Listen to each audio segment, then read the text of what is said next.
Hi, everyone. So good to see you. Welcome to KREM 2 News at Noon. I'm Laura Papetti, and we begin with what everyone, of course, is talking about, the warm weather. And now it's coupled with that wind out there, making it pretty dangerous for fire concerns.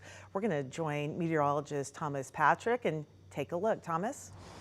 Yeah, Laura, you know those signs that you typically see that have Smokey the Bear on it and tells you the fire danger? Well, today it's pushed to at least high, if not higher, because of the strong winds that we are experiencing. And we had it since 3 and 4 o'clock this morning, and it's only strengthened throughout the day. So it's the dry and windy weather combination that has prompted red flag warnings to represent that high fire danger across central and eastern Washington. Essentially, if any new fires start, they are going to spread quickly for today. So we need to be extra cautious, make sure to respect those burn bans and don't have any kind of open flames, and do everything you can to prevent fires from starting in the first place, because that will do us good, because we have these very strong west to east winds here that are already in that realm of about 40-mile-per-hour wind gusts. So the winds themselves not strong enough to do any damage, but obviously it's the fire season for that. So when the winds are this strong, any active fires tend to burn very aggressively because of that.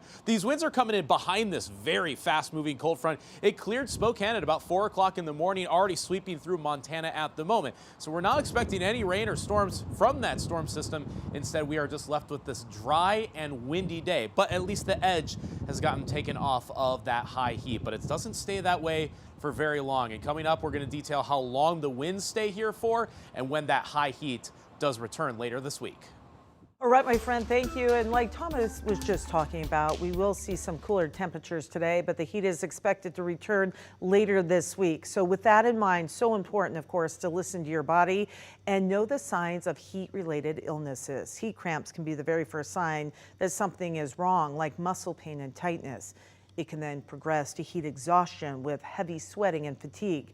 But it becomes even more serious if you actually stop sweating. That is a sign of heat stroke, which can lead to confusion and seizures. Also, if you experience any of those symptoms, call 911 and try to stay in a cool place until help can arrive. Remove any excess clothing and start trying to cool down by any means possible. Apply cool, wet cloths to the neck, in your head, and your armpits. Those are areas where we lose about 70% of our body heat. And those high temperatures mean new protections for outdoor workers this summer season. The Washington Department of Labor and Industries releasing some new rules that employers must follow to keep their workers safe. And so let's take a look at those new rules. Enough cool water must be available for workers to drink at least 1 quart every hour. If the weather gets too hot, workers are encouraged to take 10-minute cool down breaks. And there has to be enough shade, and it has to be available to fully cover workers during a break. Employers must also look out for and respond to any signs of heat stroke with their employees. LNI says people in outdoor industries, say like farming and construction, are certainly at high risk of heat-related injuries, again, like heat stroke.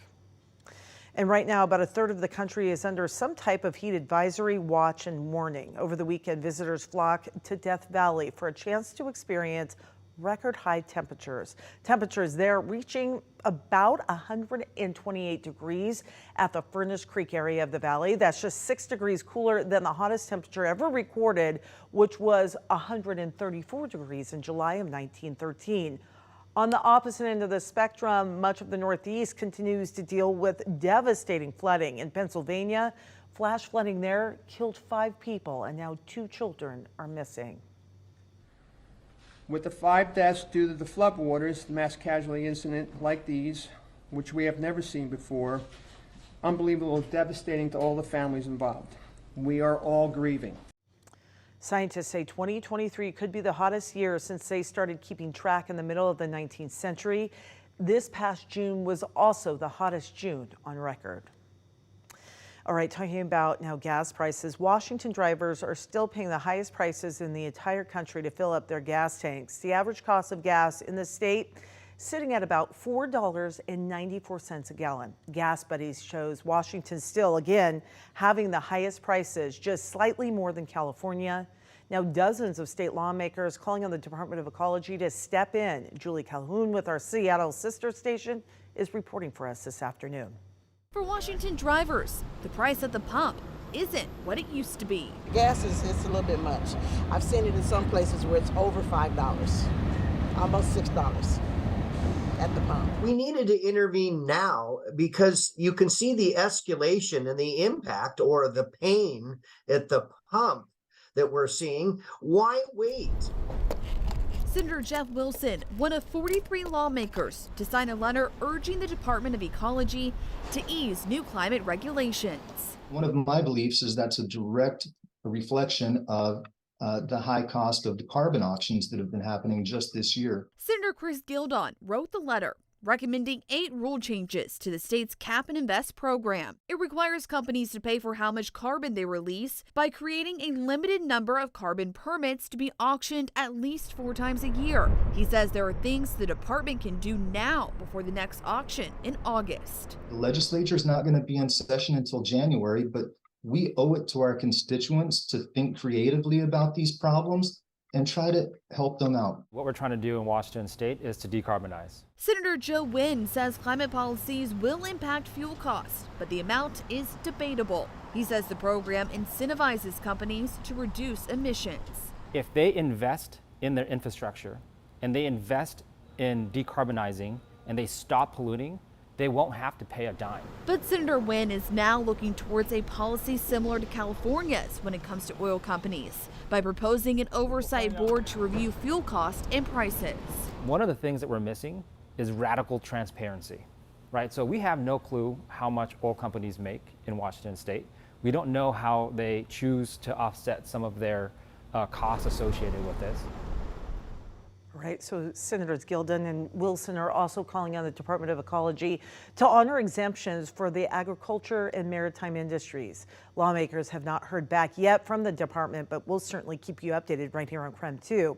And in the meantime, here is a quick look at the average price of gas here in the Spokane area. And as you can see, we are not immune to the high numbers. Certainly, the average right now is sitting at $4.56 a gallon. That's down about 7 cents from last week, but it's still $1 more than the national average.